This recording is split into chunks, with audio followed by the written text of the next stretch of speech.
Что рабочие будни, сами Вячеслав альпинист, роман Скашевой. Ну, небольшой участок, прокатились, фотокамеры нету, чтобы нормально снять. Вот мы сейчас этот участок намажем, здесь надо все это штукатурить, чтобы было ровно. Я мог промазать, соответственно, было ровненько все.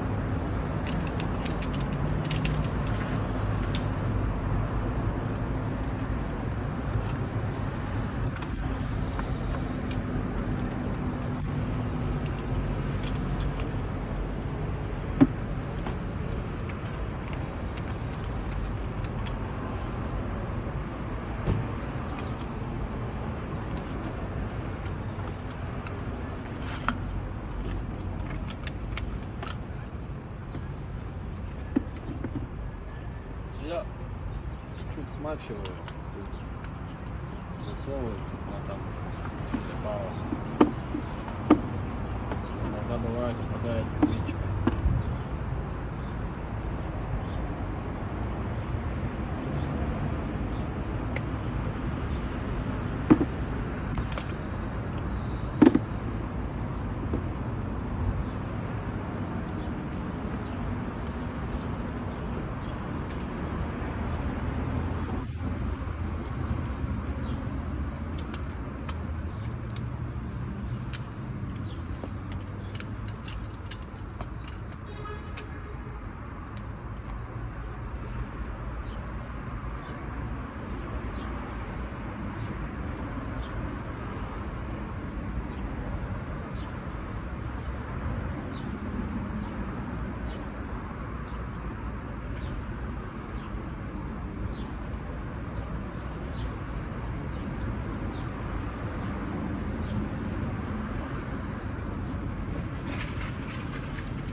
Це Паша. Чего? Ну, звонят. Кто звонит? Паша. Паша Выбор? Да.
Как-то так постарались.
навіска.